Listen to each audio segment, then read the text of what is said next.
औज़ुबिल्लाहिमिनश्शैतानिर्रजीम बिस्मिल्लाहिर्रहमानिर्रहीम अस्सलातु वस्सलामु अलैका या सय्यदी या रसूलुल्लाह अस्सलातु वस्सलामु अलैका या हबीबल्लाह। अस्सलाम वालेकुम वरहमतुल्लाहि वबरकातुहू। कैसे हैं अज़ीज़ तलबा तालिबात? आज हम मैथमेटिक्स 6 क्लास की based on single national curriculum इंशाअल्लाह अज़ीज़ इसको करेंगे स्टार्ट। तो चले चलते हैं इसके फर्स्ट चैप्टर की तरफ। फर्स्ट चैप्टर जो है वो जाके रीड करते हैं कि बुक के अंदर आप लोगों को नज़र आ रहा होगा स्क्रीन पे कि इसमें जो है पहला जो पॉइंट उसने दिया, पहला चैप्टर दिया, उसका नाम है जी नंबर्स एंड ऑपरेशंस। ठीक हो गया। अब इसमें नंबर्स क्या होते हैं? आदाद, और ऑपरेशंस किसको बोलते हैं? अवामिल। इसमें जो हमारे पास टॉपिक्स होंगे वो यूँ होंगे: factors and multiples, integers, laws of integers, ratio and percentage and sets. आज का जो हमारा टॉपिक है वो फैक्टर्स एंड मल्टीपल्स पे है। ठीक हो गया। तो फर्स्ट ऑफ ऑल जो है बुक की तरफ चलते हैं, देखते हैं कि इसमें जो है उसने पहला पॉइंट क्या दिया। वो कहते हैं जी फैक्टर्स एंड मल्टीपल्स। जी तो फैक्टर्स क्या हैं और मल्टीपल्स क्या हैं, इस अबाउट जो है हमने करना है आज इसको डिस्कस। फर्स्ट ऑफ ऑल जो है हमारे पास डेफिनेशन किसकी आ रही है? फैक्टर्स की आ रही है। तो वो कहते हैं जी factors are the numbers. Factors ऐसे नंबर्स हैं विच वी मल्टीप्लाई, जो हम रिसीव करते हैं ज़र्ब करने के बाद, मल्टीप्लाई करने के बाद, to get another number.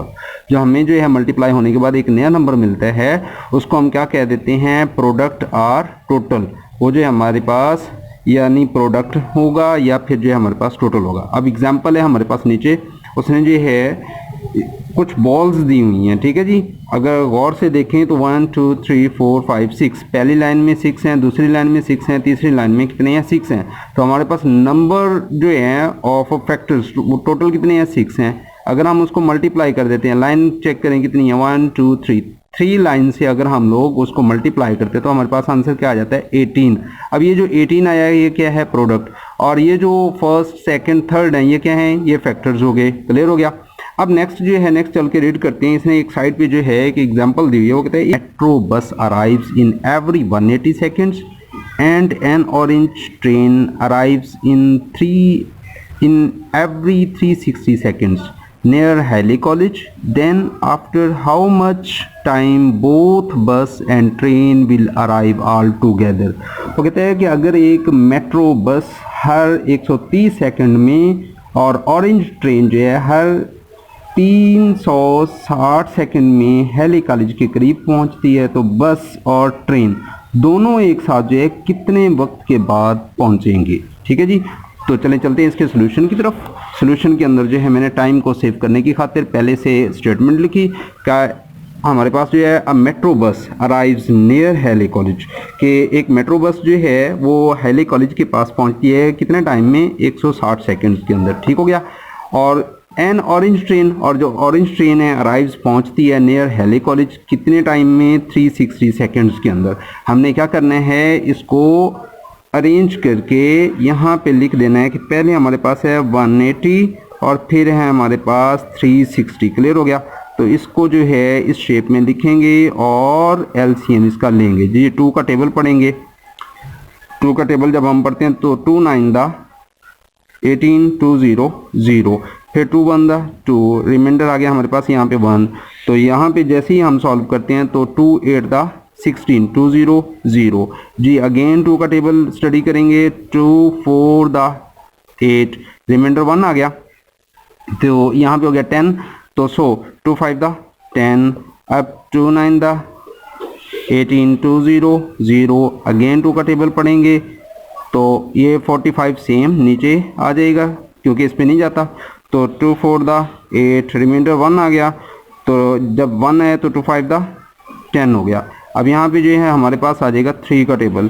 तो 3 1 दा 3, रिमाइंडर 1 आ गया तो 3 5 दा 15। इसी तरह 3 1 दा 3, रिमाइंडर 1 आ गया, 3 5 दा 15 जी। अगेन जो है हम टेबल पढ़ेंगे 3 का तो 3 5 दा 15, 3 5 दा 15। अगेन जो है हमारे पास टेबल आया तो हम क्या पढ़ेंगे? 5 का टेबल। 5 1 दा 5, 5 1 दा 5। क्लियर हो गया।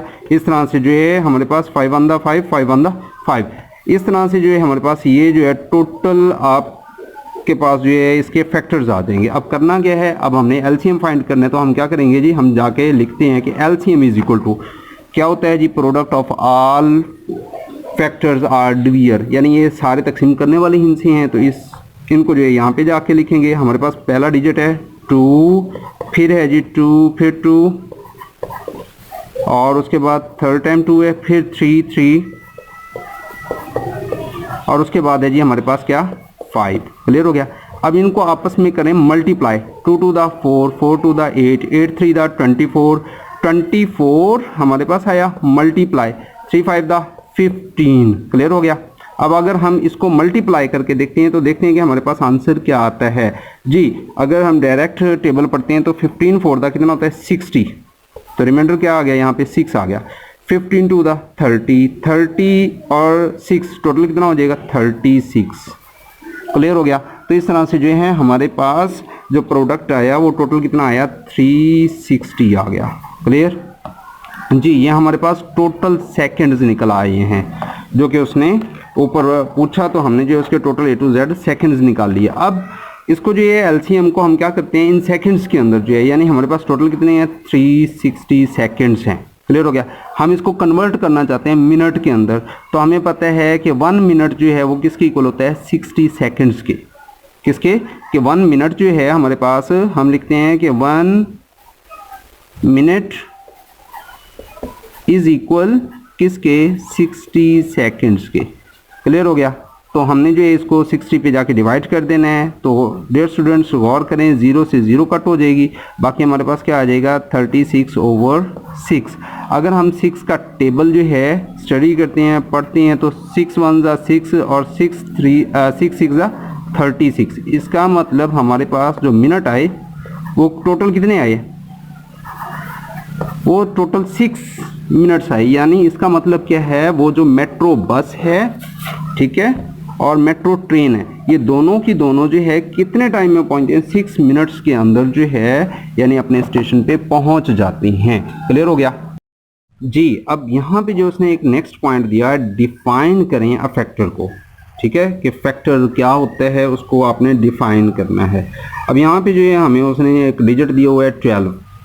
सबसे पहले जो है ये देखते हैं कि उसने ये जो 12 दिया उसको हमने किस हिसाब से सॉल्व करना है, और उसके बाद जो है यहाँ पे जो उसने डेफिनेशन पूछी फैक्टर की उसको स्टडी कर लेते हैं। वो कहता है a factor is a number, एक फैक्टर जो एक नंबर होता है, विच डिवाइड्स जो तकसीम करता है the dividend completely leaving no remainder, यानी जो तकसीम कुनिंदा है उसको तकसीम करने के बाद बाकी कोई चीज़ नहीं बचती, नो रिमाइंडर, कोई पॉइंट ना बचे, तो वो क्या कहलाता है, वो जो है फैक्टर कहलाता है। क्लियर हो गया। डेफिनेशन हमने ली पढ़। अब इसमें जो है मेरे पास जो पॉइंट है वो पॉइंट कुछ यूं दिया है उसने कि फाइंड द फैक्टर ऑफ 12। ठीक हो गया। स्क्रीन पे आप लोगों को नज़र आ रहा होगा। तो मैंने यहाँ पे जो है क्या लिखा, मैंने यहाँ पे जाके लिखा कि 12 जो है मेरे पास एक फैक्टर है जिसको हम जो है डिवाइड करते हैं। देखते हैं कि मैं कहता हूँ कि अगर मैं 1 का टेबल इस पर स्टडी करता हूँ, किसका 1 का टेबल जो है मैं इस पर रीड करता हूँ, मैं सॉल्व करने की कोशिश करता हूँ, तो 12 1 ज़ा 12। क्लियर हो गया। तो रिमाइंडर क्या आया जी 0। अब उसके बाद जो है फिर मेरे पास आ गया 12 अगेन से। मैंने इस पे देखा कि दूसरा टेबल कौन सा है जी 2 का टेबल, तो 2 का टेबल भी इस पे यानी जाता हुआ नज़र आ रहा है। तो 2 6 ज़ा 12 हो गया। इट्स मीन रिमाइंडर क्या आया 0। मैं अगेन से 12 को लिखता हूँ और फिर जो है मैं टेबल 3 का स्टडी करता हूँ, तो 3 4 ज़ा 12, रिमाइंडर क्या आया 0। क्लियर हो रही है बात। अब इसी तरह से जो है फिर मैं एक नेक्स्ट दोबारा से लिखता हूँ 12 को, और इस पे देखता हूँ कि 4 का टेबल, 4 3 ज़ा 12, इट्स मीन रिमाइंडर क्या आया 0। अब इस तरह फिर मैंने दोबारा से लिखा 12 को, और अब मैंने जो है 5 का टेबल नहीं जाता तो 6 का टेबल, 6 2 ज़ा 12। क्लियर हो गया। 12 में से 12 कट किया, रिमाइंडर 0 आ गया। अब उसके बाद जो है फिर मैंने 12 को अगेन से लिखा और इसको डिवाइड किया किस पे। अब देखिए 7 का टेबल नहीं जाता, 8 का नहीं जाता, 9 का नहीं जाता, 10 का नहीं जाता, 11 का, 12, इट्स मीन 12 पे जो ये कट होता है, 12 1 ज़ा 12, रिमाइंडर क्या आया 0। तो डियर स्टूडेंट्स यहाँ पे गौर करें कि मेरे पास जो फैक्टर थे 1 2 3 4 6 12, ये सारे जो है यानी 12 को कट करते हुए नज़र आ रहे हैं, लेकिन सब के एंड पे हमें रिमाइंडर क्या नज़र आ रहा है 0। तो बस बुक के अंदर जो उसने डेफिनेशन दी वो कुछ इसी हिसाब से दी थी कि a factor is a number, factor जो एक ऐसा नंबर है विच डिवाइड, जो तकसीम करता है द डिविडेंड यानी तकसीम कुनिंदा को कंप्लीटली मुकम्मल तौर पे, लिविंग नो रिमाइंडर, और उसमें जो है रिमाइंडर क्या बचता है, कुछ भी नहीं बचता। तो यहाँ पे एंड पे जाके देखें, इसमें 0, इसमें 0, इसमें 0, इसमें 0, इसमें 0, इसमें 0। क्लियर हो गया। अच्छा, अब यहाँ पे एक बात और यानी मैं मद्देनजर रख लूँ, यहाँ पे उसने एक लफ्ज़ यूज़ किया है डिविडेंड। ठीक है, ये क्या होता है, तो इसको थोड़ा सा चल के एक्सप्लेन कर लेते हैं। मैं कहता हूँ कि मेरे पास जो है कोई भी अमाउंट है, कोई भी डिजिट है, एग्जांपल हम ले लेते हैं। मैं कहता हूँ जी मेरे पास है एग्जांपल के तौर पे 17, ठीक है, और इसको जो है हम डिवाइड करते हैं 3 पे। ठीक हो गया। तो डियर स्टूडेंट्स, सबसे पहली बात कि डिविडेंड कौन सा है, ये जो अंदर वाला डिजिट है, ठीक है, जिसको हम तकसीम करते हैं, तो इसको बोला जाता है डिविडेंड। ठीक है, तकसीम होने वाला, तकसीम कुनिंदा। अच्छा, जिससे हम तकसीम करते हैं उसको क्या बोलते हैं, डिवीयर, DIVISOR। ठीक हो गया, डिवीयर, DIVISOR।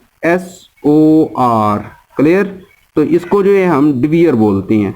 अब उसके बाद बात आ जाती है कि जब इसको हम कोई भी टेबल पढ़ के तकसीम करते हैं, जैसे कि 3 5 दा 15। क्लियर हो गया। 17 में से 15 को कट किया तो रिमाइंडर क्या आया, 2। अब यहाँ पे जो ये ऊपर वाला डिजिट नजर आ रहा है, इसको क्या बोलेंगे, कोशेंट, QU। ठीक है, QUEOTIENT, ये हो जाएगा हमारे पास कोशेंट।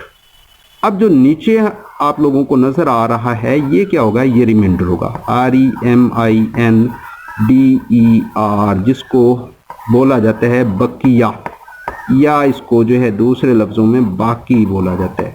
क्लियर हो गया यहाँ तक कि ये जो है इसमें कौन सा पॉइंट क्या कहलाता है, अंदर वाला जो है डिविडेंड, जिससे हम तकसीम करते हैं उसको डिवीयर, जो आंसर आता है उसको कोशेंट, जो बाकी बचता है उसको रिमाइंडर बोला जाता है। इज इट क्लियर जी। एग्जाम्पल नंबर 1 दी है जी इसमें बुक के अंदर, वो कहता है which of the given numbers are factors of 42। यानी ये जो 2 नंबर दे दिए, यहाँ पे ये पूछना चाहता है कि ये 42 के जो है फैक्टर्स हैं या नहीं है।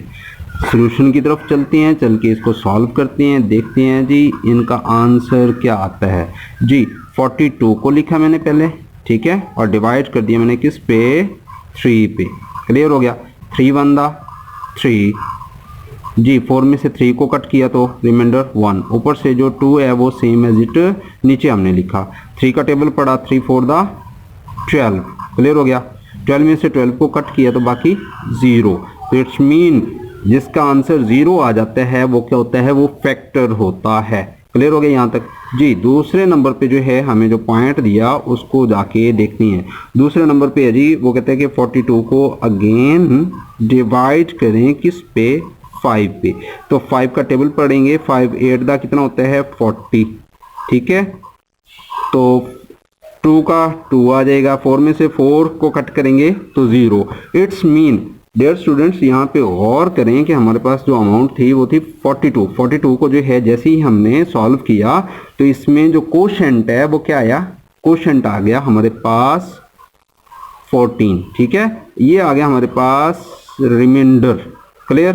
तो इसका कोशेंट कितना आया, 8। इसका रिमाइंडर कितना आया, 2। जिसका रिमाइंडर 0 होता है वही हमेशा फैक्टर होता है, और जिसमें रिमाइंडर चाहे प्लस में आ जाए चाहे माइनस में आ जाए, कुछ भी बच जाए तो वो जो है वो फैक्टर नहीं होता। Is it clear.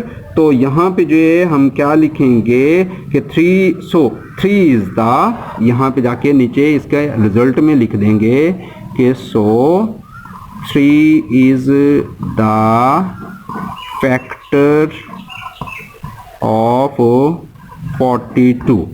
और दूसरे रिजल्ट में क्या लिखेंगे, दूसरे का रिजल्ट कुछ इस हिसाब से हम लिखेंगे कि 5 is not a factor of 42। Clear हो गया।